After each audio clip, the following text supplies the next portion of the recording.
All right, everybody, we will call this meeting of the Sustainability and Resiliency Committee to order. I'm John Strand, your chair.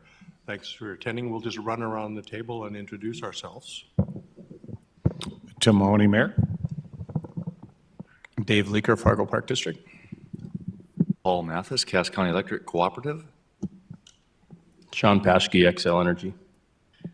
Bruce Grubb, recently retired city administrator, now a part-time worker for the city of Fargo. Pleasure to be here. Greta Greimig, member public at large. Ben Dow, Fargo Public Works. Mark Williams, Fargo Planning. Jen Sweatman, member at large. You've been getting some sun. A little bit of sun, that's good. We have a note of approval of the agenda. I'd like to add one little topic just to add it to this for us to think about going forward. And toward the end, after public comment, I'll have an internal discussion about membership and your thoughts on if we were to ever expand our membership to more community members, just to plant that seed going into our next steps. I'm getting a lot of sense that that might be something to consider. So, does anybody else have any changes or additions to the agenda? If not, we'll just go forward. Let's take a motion to approve the minutes of the last meeting, if somebody would advance that motion. I would make that motion. Bruce, is there a second? So moved. Seconded by Dave. All those in favor say aye. Aye. Okay, the minutes can be posted. Bruce, I'll turn it over to you to introduce our program today. Yes, thank you, Mr. Chairman. The city of Fargo, I already know this, the city of Fargo and Xcel Energy recently entered new franchise agreements for both electricity and natural gas. The electric franchise agreement was actually approved in October of last year, and the natural gas franchise agreement was just approved by the City Commission last month. But one of the visions that was shared by Xcel when we were negotiating terms of the new agreement was their plan to reduce carbon emissions. Tony, you can correct me if I get this wrong, but I thought it was 80% by the year 2030. Very, very aggressive. And to go beyond that, I read this, that there's an intent to be 100% carbon-free electricity production by the year 2050. So very cool. Anyway, since Xcel is an ex officio member of this committee, we thought it might be good for the SRC to get a presentation from Xcel so they can hear the same things we did as we were negotiating these new agreements. And so it is my pleasure to welcome back a familiar face,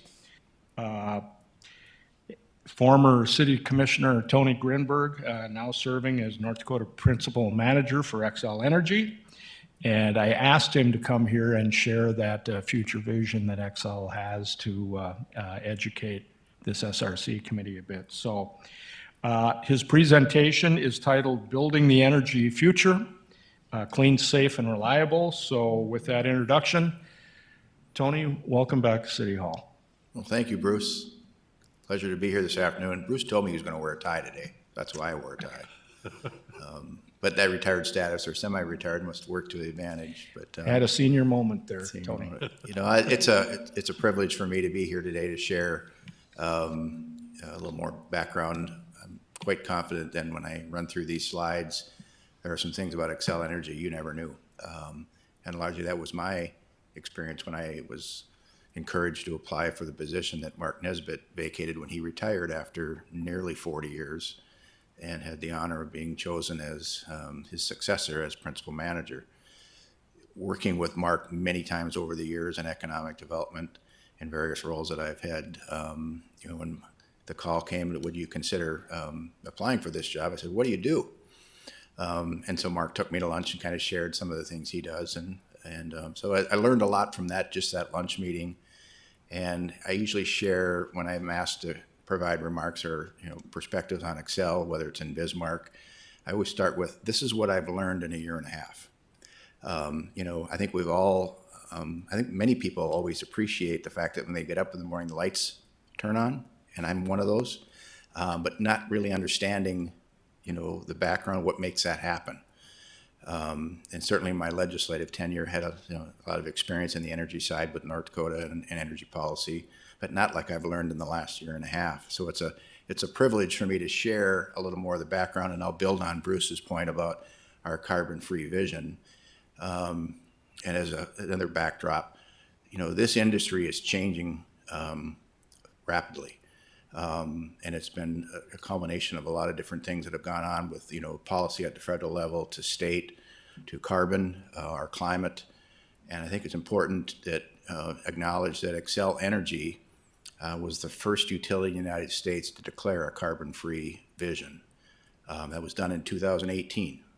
And since that time, movement has been moving across the country with utilities to try and figure this out to also become carbon-free. So it's not an overnight process. It's complex. And in our case at Xcel, being a regulated utility, it's even more background and review and approvals from our respective public service commissions in each of our states that we operate. I'll kind of move through some slides here. Northern States Power. Xcel Energy has been in North Dakota for 113 years. You might recall in 2000 when Northern States Power merged with Xcel Energy out of Colorado. That occurred, and we've been operating as Xcel Energy since that merger a little over 20 years ago. We have 4 operating units within Xcel Energy. There's Minnesota, North Dakota, and South Dakota as one operating unit with its own respective president. Wisconsin and parts of Michigan, Colorado, and then New Mexico and parts of Texas as the 4 operating units. To give you a perspective of what has been transpiring in an operating fashion, if you will, with the longstanding name of Northern States Power. We are the largest utility in North Dakota. Primary markets are in Minot, Grand Forks, and Fargo. Just around 95,000 electric customers, just around 60,000 natural gas, and perform at a 99.9% reliability rate here in North Dakota. A little bit more about what we do in the state. We expend, north of $400 million a year in our local economies. Our job count in the state is around 125 actually, with our service centers in Minot, Grand Forks, and Fargo. We spend $250 million or so annually with our various suppliers in the state. Every construction season you might imagine, there's equipment upgrades and new installations that are underway during the construction phases of this time of year. And we about $7 million contribute to property taxes in our communities we serve. Xcel Energy system-wide, as I mentioned, the 8 states. You'll see the geographic areas there that we serve. Totals 3.7 million electric customers and 2.1 million in natural gas. We are recognized in the nation for our investments and leadership in wind energy, energy efficiency, our efforts and strategies around carbon emissions, and innovative technology, and storm restoration. I was saying yesterday in our staff meeting that, knock on wood, our regions have not suffered some of the dramatic weather patterns like our friends in the Sioux Falls market in southern Minnesota. The storms there have had profound impact on outages and cost and replacement. I think Sioux Falls had 4 major storms this year. And when one of these goes through, it's up to 40,000 customers that are out without power. And to witness and see the transformation and the planning that happens before that storm arrives, and mobilizing on the ground, knowing what could happen after that storm passes, and being there ready to restore the power is quite amazing and sophistication that goes on to be able to plan for that. Another example, was it 2 years ago or a year ago last winter, that significant tornado that did catastrophic damage to the state of Kentucky. We have meteorologists within Xcel Energy that were watching that storm system as it passed over the Rockies in Colorado, knowing that just the system and the data behind that, this one's going to be a significant storm.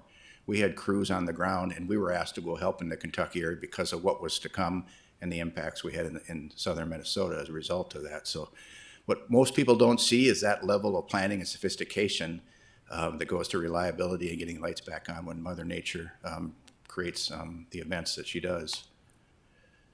Our priorities, lead the clean energy transition, continue a focus on the customer experience, all while keeping bills low and affordable as the changing landscape of energy and generation and delivery evolve into the future.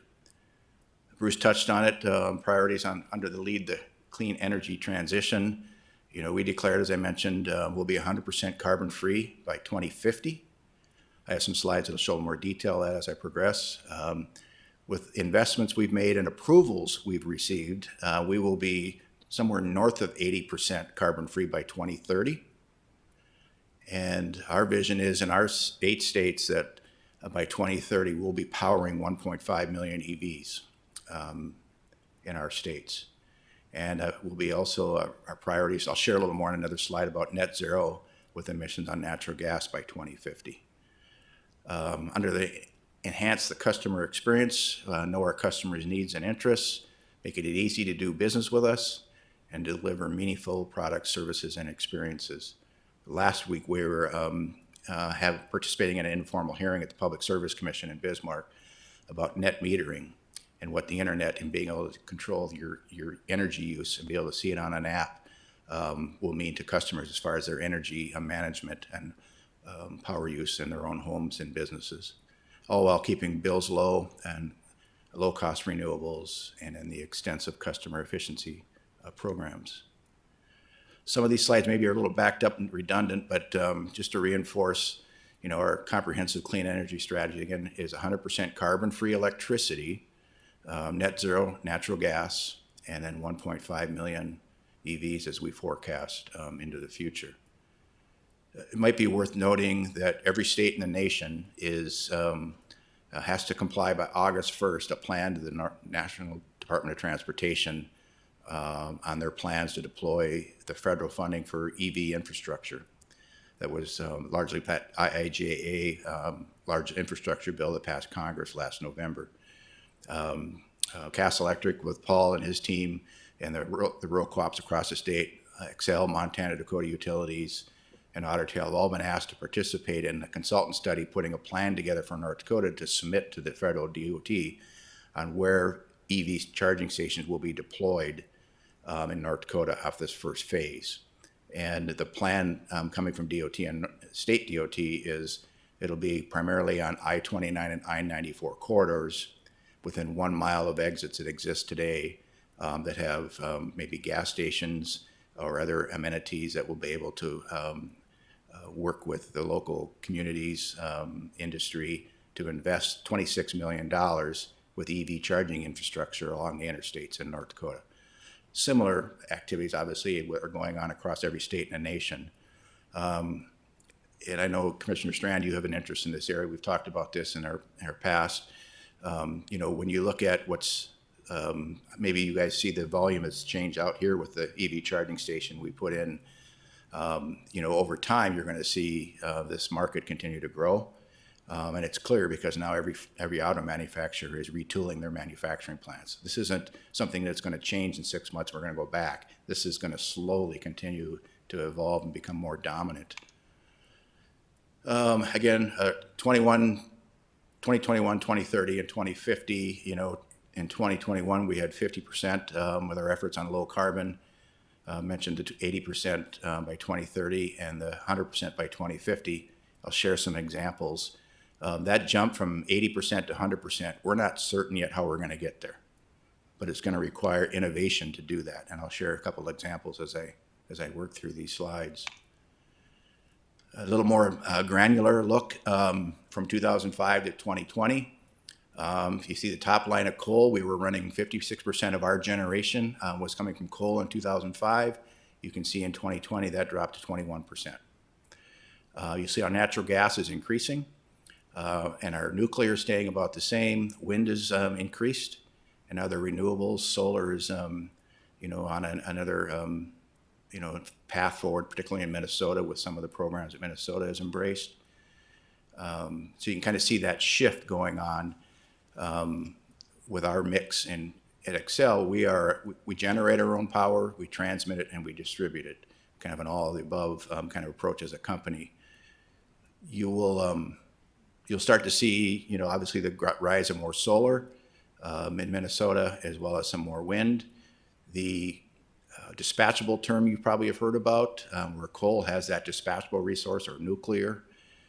You'll start to see more reliance on natural gas as a dispatchable resource, and that's kind of a strategy Xcel is using. And our plan, when we presented our integrated resource plan to the state of Minnesota last year, actually it was 2 years ago, we submitted it, took about 2 years to get through it.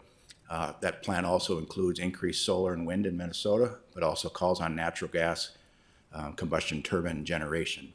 And the plan for the company is to build one of those CT plants in Cass County as a way to be able, and it's needed when the wind's not blowing and the sun's not shining. What we can provide with nuclear, natural gas will support that as well, as a way to balance this load on energy need. Again, you just more of a bar graph to give you an illustration from 2005 to see where coal and natural gas has been as part of our portfolio and where it is, where it'll be in 2030.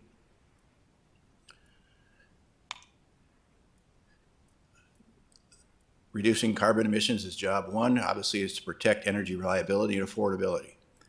That's paramount as we manage this transition for our customers and support from our states and stakeholders. I mean, we don't do this in a vacuum.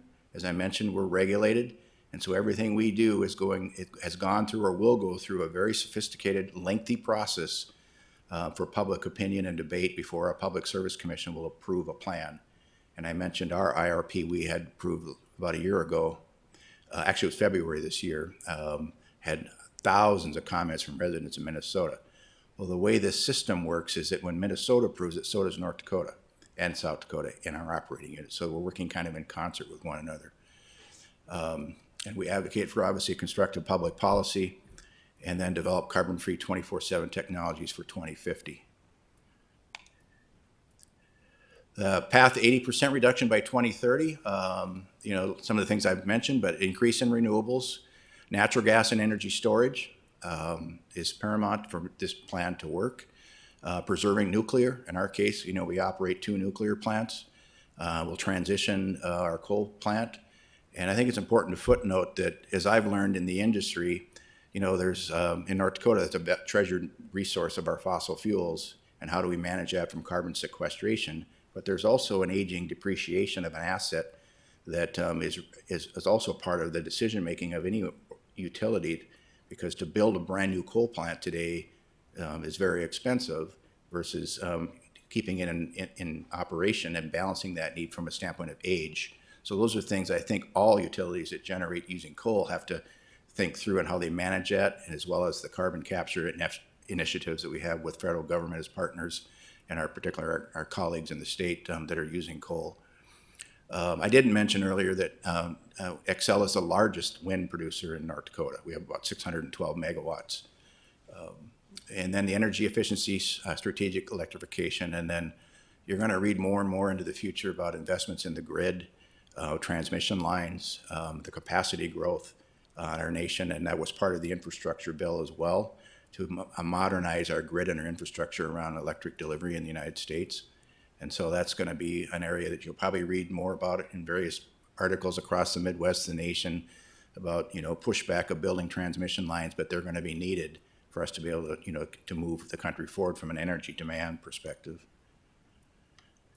The possibilities, how we get to 2050, advanced wind and solar, new technologies to make them more efficient, generate more power, the long duration of storage and advanced demand, advanced dispatchable renewable super hot rock deep geothermal. Please don't ask me a question on that, because I would not be able to explain it, but that's another thing that we're looking at as an option.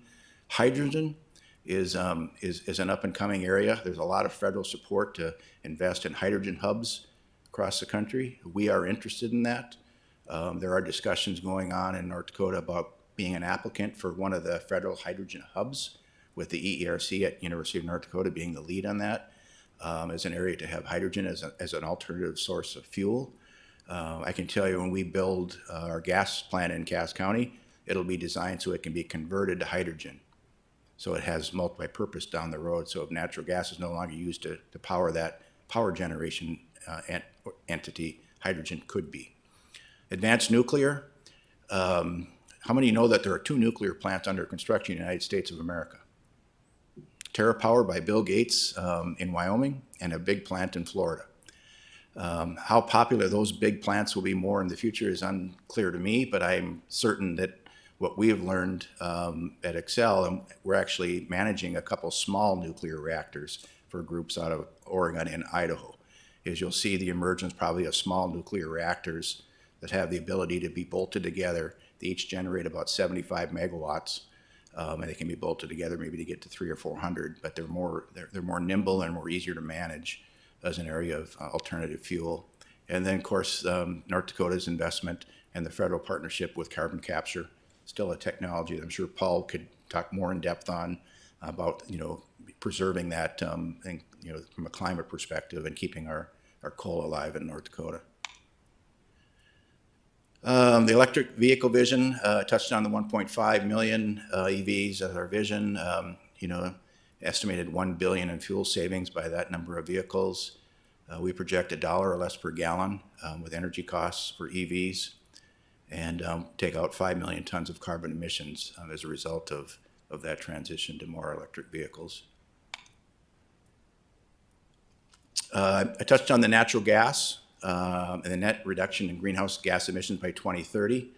We have made a commitment, and I think, Sean, did we announce that last November to our shareholders and the public that our plan around that would be to purchase exclusively all natural gas with certified low methane by 2030, operate the cleanest systems possible by upgrades and management of our net zero methane emissions, and offer more options and choice with new expanded voluntary programs for our customers around natural gas.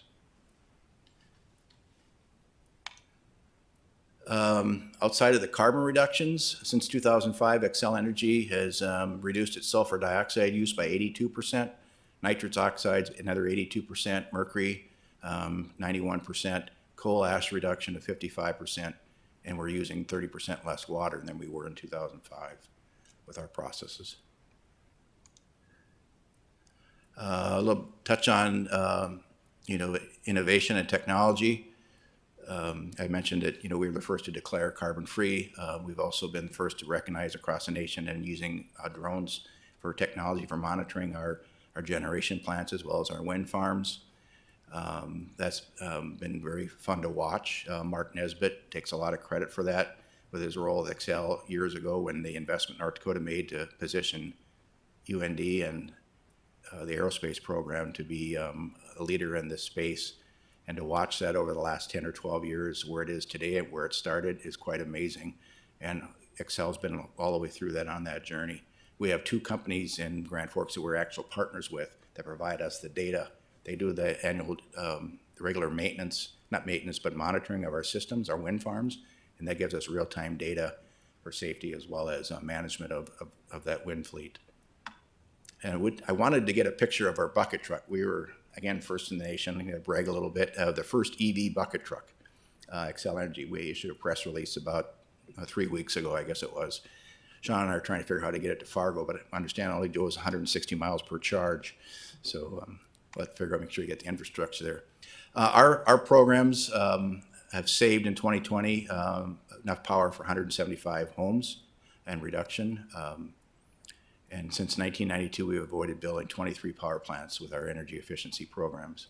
Again, some pretty significant numbers when you stand back and look at what's happened over time, knowing that things move pretty slow in the utility business, but yet over time, there's significant differences made in how energy is delivered to your home. Under North Dakota rates versus inflation, you'll see the Xcel average rate around 9 cents a kilowatt. Electric rates in North Dakota, kind of how they parallel there through that illustration. Pretty consistent inflationary growth. Of course, everybody's been talking about energy prices because of the COVID and the impacts and supply chain, but all in all, still rates remain fairly predictable from a standpoint of inflation and over the course of time. I think every utility in North Dakota can say the same thing with the management that we have with our resources. Residential rates, you'll see we're slightly behind the North Dakota average. And then outages, the national average is about 108 minutes a year. We're right around 54 minutes a year. Now, when there's an outage, Sean and I are the first to know about it, generally, and I never would have imagined that and Paul could attest to this as well, what causes an outage, even to a blip that maybe causes your computer to go out, sometimes frustrates people. Those things happen. But between squirrels and varmints, I think we had a squirrel got into a transformer in our Wisconsin operation last week. I think 20,000 people lost their power for 4 hours from a squirrel. So I carry a pet squirrel in my car. And my counterpart in South Dakota, I was, in a weekly call saying, I never expected all these outages, and people were calling, and the media just loves this. He goes, just buy a squirrel. What do I buy a squirrel for? Because it's always the squirrel's fault.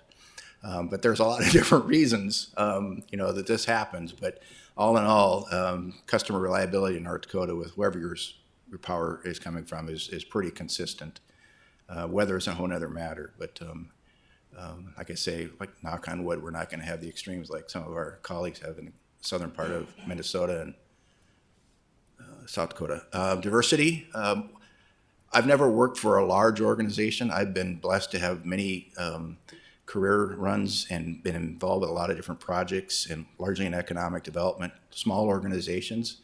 Xcel is 12,000 people, $12 billion a year. And so coming to a company of that size, maybe it was a little intimidating for me because I've never been in part of that environment. What I can tell you is that they're a consummate group of professionals, down to earth, everybody's trying to do the right thing, and we're committed to a lot of workplace standards and trust and reliability within our teams. 33% of our new hires are female, and 22% of our workforce is diverse. 100% on corporate equity indexes. We get ranked nationally. We are a big contributor to social equity and community rebuilding. You see some of the accolades there that we traditionally get annually as a company. Military veterans, high priority for Xcel Energy. I won't read through that whole list. I'm assuming we'll make the slides available.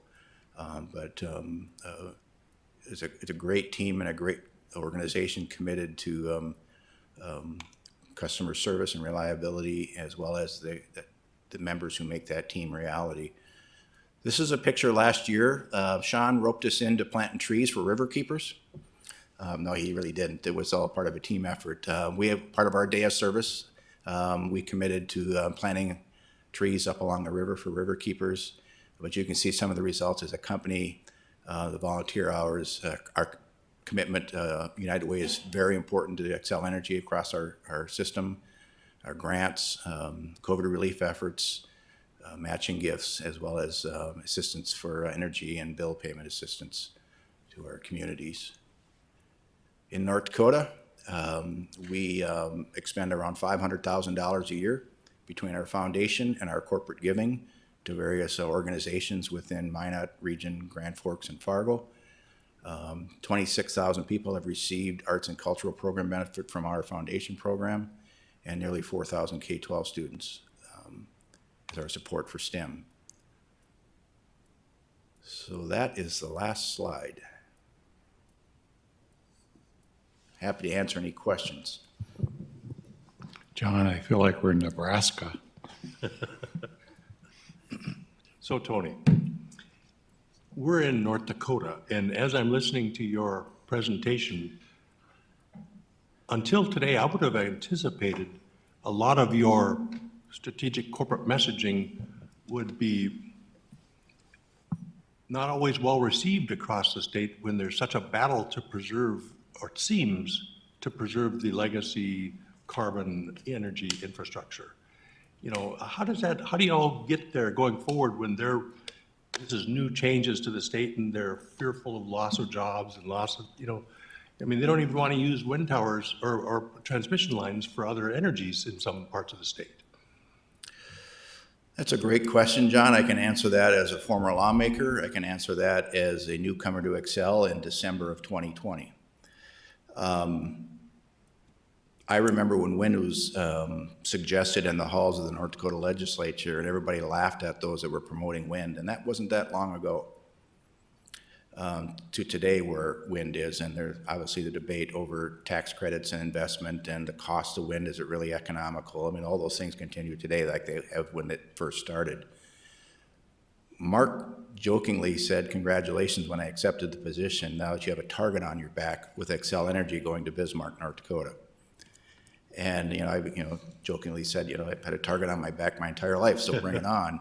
But what I found working with my colleagues in the industry, and to expand on your point, John, in 2017 legislative session, it was a very, it was a tough time for the energy industry utilities in North Dakota. They were at odds with one another, and it was a very heavy-handed strategy in the legislature to outdo wind, and that's what I've heard.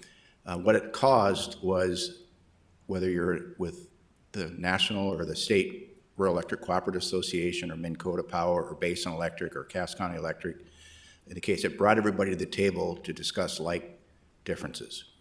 And that utility working group, as it's called today, exists. And we just had a meeting 2 weeks ago in Grand Forks to share kind of what investor-owned regulated utilities are up to, as well as, the challenges in moving in the cooperatives across the state.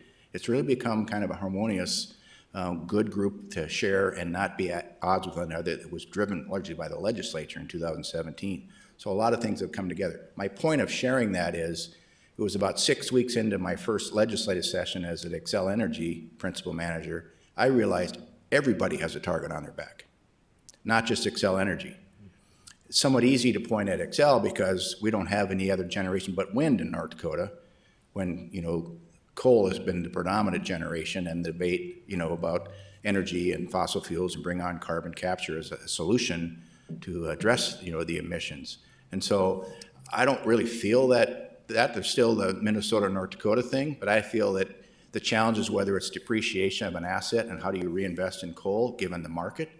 And that's the other thing that's sometimes missed, is that the market is what's driving this change.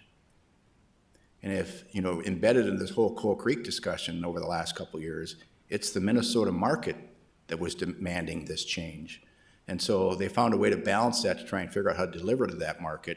And I still think there's going to be a lot more change that's going to be wrapped around that. But to my point earlier, this is changing. This change is going to continue for some time. I hope that answers your question. It does. Feel free to chime in, everybody. Bruce. Thank you, Mr. Chairman. Tony, I don't want to put you on the spot, but you mentioned a term that really got my attention, this whole net metering thing. And the reason I bring it up is during negotiation with yourselves and Cass County Electric as well, this net metering topic comes up, and folks say, well, why won't the energy companies do this net metering thing here? And there's a reason why. But do you know enough about net metering to kind of explain what it is and what people are getting at, and why from a business standpoint it doesn't always work? I'll try. Paul might have some backup on that. I'll try. It allows you to manage your meter. As I mentioned last week, we were in, and we have to receive approval to provide this as an option for our customers. They can opt out and do traditional, which we manually read the meter, or electronic through the internet. But it also can give you demand. And what I made a point at the end, I had 3 kids at home and a wife, and they all like to have their lights on. I can show them on my app how much energy that's using if we just turn the lights off. And so there's a consumer benefit to it, as well as managing as well as efficiency of reading meters more efficiently. We anticipate that there's a cost to install, that the majority of our customers will adopt this technology. There will be a percent that do not, but it has some advantages to it, both the consumer and the company, from a meter reading standpoint and management of your power. Yeah, thanks, Tony. I know, Paul, we've had this conversation a lot too, and so you've kind of been up against that. The consumers like net metering. Why? Consumers like, it's a long topic, but net metering and net billing, net billing is the other option to that. That's what we offer, is net billing. Net metering assumes that there's the ability to store energy on the grid and then use it later. And energy cannot be stored, it has to be used as consumed. Net metering also, what they want is a retail rate. So if a member or a customer has a solar or wind system and they're overproducing or they're not using all that energy as it's being produced, they're selling it back to the utility, and what they want is retail rates for that. So they want to resell the energy they produce that most time utilities don't need because of doesn't load follow and various other reasons and market conditions, but they want the utilities to buy that back at the same price that they're selling it to the consumers for. And like I said, the main thing is it almost has the ability, or they think has the ability to store that energy. Net billing is where members can have a wind or a solar system. We call it a DG system, distribution generation system, distributed generation. It's tough for me to say. And if they're overproducing, the co-op or utility will buy that back at avoided cost. So the only thing, they can offset as much energy as if they're using it while it's producing it, they'll offset that energy by what they're buying from the utility. Anything excess, they're going to sell back at avoided cost rate, which is somewhere around 2.8 cents a kilowatt hour. The only thing they're avoiding at their house is the cost of that fuel. All the distribution, all the transmission lines, transformers, poles, wires, everything still needs to be there, whether you use energy for 15 minutes or use it for 24 hours, so that they can't avoid the cost of that. What they're avoiding is the cost of fuel to produce that energy. So that's why we support the net billing. Thank you. Well, don't wait for me to ask questions or join up. Tony, in light of the Supreme Court decision about EPA and the energy industry, what's your sense of how that'll affect us in real terms?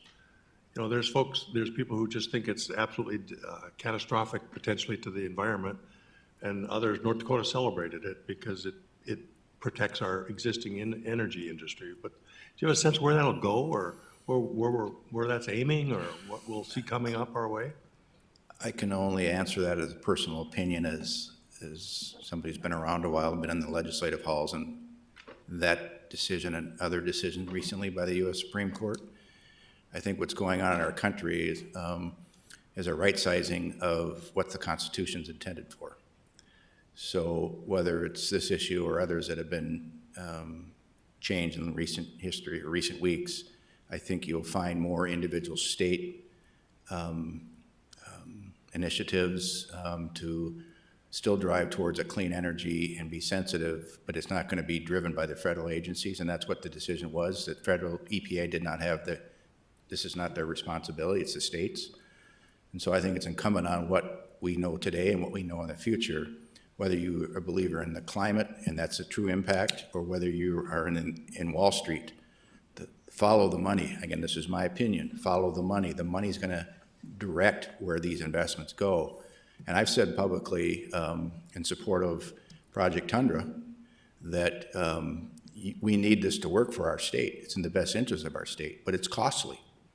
And so, with the state of North Dakota decision makers and how that moves forward, where Project Tundra ends, and the technology to be proven to allow that to happen will benefit everybody, whether it's just in North Dakota or Wyoming. But it's clear that the capital markets are going to follow and still be trending in an area that's clean. I believe that.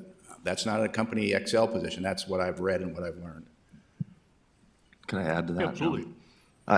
To echo Tony's statement there, I think one of the big things with that, and there will be some information we're helping out the chamber at this November's Energy Summit to get a speaker that would talk, maybe from the North Dakota Department of Commerce or the PSC, to talk about that SCOTUS ruling. But a couple things there. One is it really protects the federal overreach and the Constitution. Another thing is it puts the power back in the states where it belongs. And one big thing with environmental ruling or anything with mandates like that is when it comes from a federal level, it assumes that every state is in the same situation. So they try that blanket approach where that doesn't work. This way we can address environmental issues at the state level that really works for the state of North Dakota. You know, I don't think anybody in the DEQ or any utilities in North Dakota are, you know, are jumping up and down thinking, oh, we don't have to do anything environmental friendly or do anything as environmental stewardship. I think it's quite the opposite. I think this is a great win for us that we can do what makes sense in our state and have the ability to do so locally. And Governor Burgum has time and time said, we'll innovate our way through this. We don't need to regulate our way through this. I'm going to pick up on that word you just used. It's one of my, and I really welcome all of you with your questions. I could ask Tony and Paul questions for hours, and Sean. The governor is advancing the concept of technology, innovation leading us forward. And the carbon capture is an example of technology to lead us forward. So we have coal, we have oil, we have wind, we have solar, we have some hydro, and I'm not sure what else in the state. What happens if some new technologies surface which render all of them obsolete? And all of a sudden we have some new innovations, inventions come up that, you know, people say you can get energy out of water, for example. You know, but what happens? Then all of a sudden we don't have anything if all of a sudden we're knocked off our horse with the energy infrastructures that we are riding. Is that just a ridiculous concept that energy will change that quickly, or could, or that we will be left in the dark, technology-wise? Yeah, I mean, depends how do you define left in the dark? That's a provocative question. I think, again, personal opinion, prediction, I think North Dakota is blessed with people committed to doing the right thing over time, learning from mistakes with policy and investment. And I believe that North Dakota should and will remain as an exporter of energy, because if you look at the demand, again, personal opinion, you look at the demand, we want to produce more energy and export it. We certainly generate enough power in North Dakota to serve North Dakota, but our GDP growth and our energy weakens to be an energy supplier to the nation. And that gets back to the grid and the modernization to be able to export it out as well.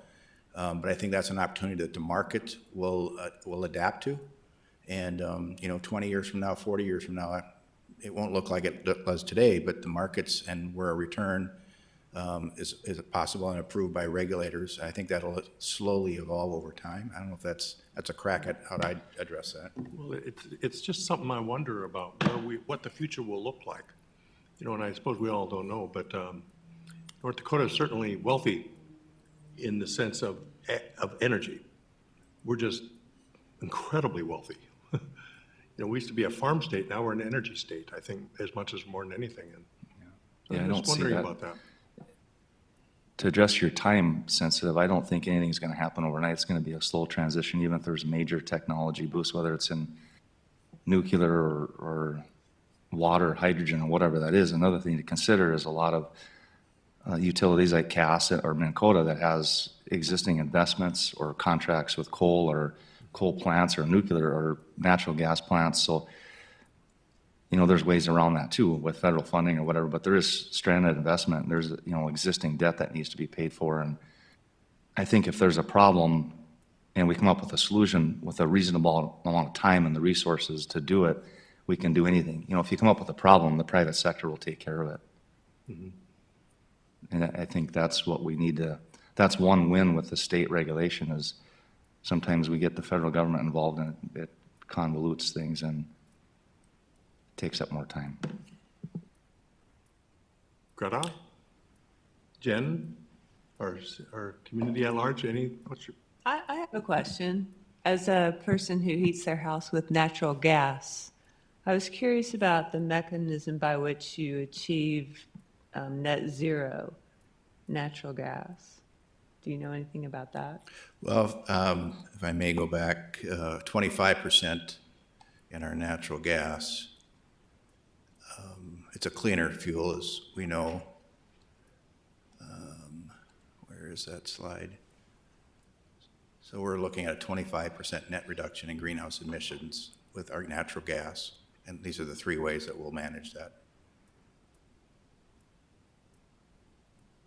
Does that answer your question, Greta? So you, I'm assuming that's what it is, but. You were using carbon capture or carbon credits or something. We'll be burning cleaner fuel in combination. Dave? Dave? So you talked about, 2 nuclear power plants being developed. How come they don't look into that a little more? I mean, I know you've got to store spent fuel rods and everything, but it seems like it's pretty clean energy. The question, I'm looking How into come that they further. don't look at more nuclear power as an option? Well, there's a stigma in the country, 100%. that wrapped around nuclear. I think over time, we're going to see more of a, emergence of nuclear. In Minnesota, for example, we've asked for extensions on our 2 facilities, and that comes with a lot of, review, and running a nuclear plant is a lot different than running a coal plant from a safety perspective. But the technology that exists today to build plants, I think, is different than it was in the 70s, for example. Last summer, we had our new CEO in North Dakota for the first time. He's a nuclear engineer, was in the Navy, and we made a round-robin trip, and we ended up closing out his 2 days in Fargo, met with the editorial board at the Forum. First question from Bill Marcial Jr. was, what about nuclear? And Bob's answer was, you will start to see these small nuclear reactors emerge across the country to balance the blend of growth and energy. And it's a proven technology, it's safe, and we'll start to see that. So I think you look at that, and just in the evidence that, I've read in some of the articles, and in these 2 different plants I cited earlier, we're managing a couple of these small reactors because we have the capacity with talent around nuclear. And you'll start to see that, and part of the bill that was signed by President Biden last year, this infrastructure bill, has significant funding for nuclear in it as well. To get more granular than that, I really can't give an answer, but I know we've had, back to the utility working group, some interesting discussions about should we introduce legislation in North Dakota that guide the Public Service Commission to develop a policy framework for nuclear in North Dakota. As you would imagine, there's a lot of opinions on that because it's different. And my point was, for the last 2 years, we've all embraced an all of the above energy strategy. So why wouldn't nuclear be part of that as well? And so it'll be interesting to see, what comes out of the next legislative session with, the legislature's, policy decisions that they make and any investments. Certainly carbon capture and the sustainability fund that was created for new technologies will flourish. And that's where, in my opinion, the governor has been pretty straightforward, is that we're not going to close our blinders on traditional sources today. We need to be all of the above and looking at new technology and be open to that. Tony, many years ago, there was they called it the Mandan Power Line, where they were looking at a Manitoba, North Dakota power exchange with the hydropower up in Canada, as I recall, down to the nuclear power down in Nebraska. And they were going to have a power corridor that would go up and down. And then it ultimately died. Is there an issue with the border with Canada? And I guess in a bigger picture, is Canadian energy like nationalized? But what's our relationship with Canada? I don't have an answer for that, Sean. I mean, Manitoba, there is some export from Manitoba hydro in here, but I don't have a good answer for that question. We buy some of that too in Minnesota, Manitoba hydro, but to the limit of, I don't have much else to offer on that. Find out for you. I think that's a federally regulated deal. I remember going up there and seeing the Nelson River and the dam on the Nelson River. It's way up by Churchill almost, or way up north. And then there's another one up north of Toronto. But the river there, the Nelson River, as I recall, that they're getting the hydro out of at its normal flow is like the equivalent of the Red River at its highest ever historic flooding flow. But it was really interesting to see that hydro, but they wanted to bring that hydropower down here and our energy up there and swap them in peak seasons.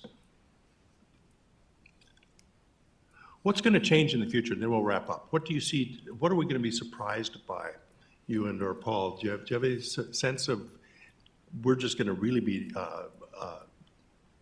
taken aback by things we didn't anticipate in technology and energy provision and? Well, I've got two other things I'll share, just FYI, but what would be surprise, was your question? What surprises? You see any big surprising changes coming? And I think that changes that are being debated state by state across the region, in our case, MISO, you might have read about Mid-Continent, the management authority for, it was 11 or 12 states that we supply power to the grid. There's been discussion about, will they have enough capacity given this summer and demand on air conditioning, et cetera. I think as this energy generation mix continues to change, renewables, coal, those sources of alternatives, I think that's what you'll continue to hear a lot about. And I think, maybe this EPA decision will have some of that factored in as far as long-term where this goes. I don't know, I can't predict. Tomorrow, if you go to the United States Senate Energy and Natural Resources Committee webpage at 1:30 Central Time, Senator Hoeven invited Commissioner Julie Fedorchak to present on North Dakota update, affordability, reliability, and her thoughts on the recent EPA decision. So if you got time open where you can listen in on video and listen to that. So I think it's going to be an evolving change that it's going to keep changing. It just, I don't know if anybody can say exactly what it's going to look like to meet the demands of our country. Two things that to share you might read about. I mentioned the net metering. We were also in front of the Public Service Commission last week and asked for a rider or a tariff to be able to provide crypto businesses large capacity opportunities in North Dakota. So whether or not that gets traction is written about, but crypto has been a big, it's created a lot of attention across the state, these large data centers. And so we'll see where this all shakes out. Everybody that owns a crypto business wants the lowest power available. And the common denominator is they think they want 3-cent power. I don't think anybody in North Dakota is going to give 3-cent power, but it's in an industry that's going to come. Will it be here? Something to watch, I guess. And then we expect approval of some form or fashion of our natural gas rate increase. You might have read about that we filed in January or February. And what's important for me is to distinguish, given the people's concern about energy prices and where we are at current state with supply chain on natural gas. Xcel Energy has two different methods of charging for natural gas. Whatever the commodity price is when we buy gas, gets passed on to the customer. So whatever that up and day volume, and we try and hedge and buy in the future to plan, but whatever that cost is gets passed on directly at no margin profit to the customer. It is what it is. We've asked for an increase in our fee for our infrastructure to provide natural gas, and the last time that fee was changed was 15 years ago. And when most people understand the commodity is what it is, we don't like it, but we're asking for a fee increase to keep up with our infrastructure investments in North Dakota. But it hasn't been adjusted in 15 years. So, some good stuff, Tony Grunberg. Anybody else? I've been kind of dominating the questions. Mayor? No? I'll just throw one out there. I think when you asked about what are we going to see, I think it's going to be diversity is what you're going to see, because you can't have one source of power. I mean, it just doesn't work. You're going to see a lot of different sources of energy come out, like Tony was talking about, hydrogen, natural gas, even small scale nuclear. So I think there's going to be a lot of options out there. Anybody else? I'm going to be nostalgic for a moment. I had an old friend back at home who talked about, and we visited briefly about this, but there was nothing more spectacular than the rural electrification of our countryside. Back when they electrified and brought farmsteads electricity, and all of a sudden you could see electricity and lights, and what a profound change that was to humanity, to provide that electricity. And that's probably in my parents' generation. My parents' generation, we had one set of aunts and uncles that had what they called a Delco. They had a whole wall in their basement. They had money, that family. But they had a whole wall of glass batteries for their own internal Delco power system. And look where we are today.